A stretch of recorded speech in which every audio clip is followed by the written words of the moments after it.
APUcenter.com. This is a International Pro Star. We installed this Tripac on today. You want me to go through normal sequence? Yep. This is Nat with APU Center and Bob showing a quick video on how to start your APU. We installed this on a Pro Star today.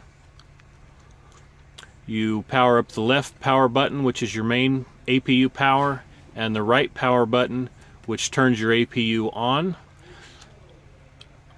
And it's in AC mode, so we're calling for air conditioning, which is the mode button is on the second from the left, that button right there.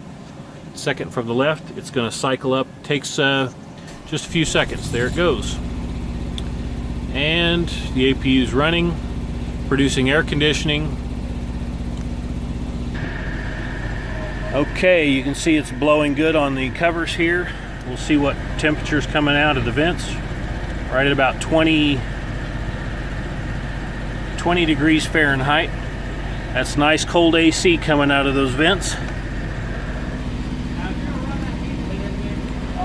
Give us a call, APUcenter.com, 417-736-3000 or 417-353-5665, APUcenter.com.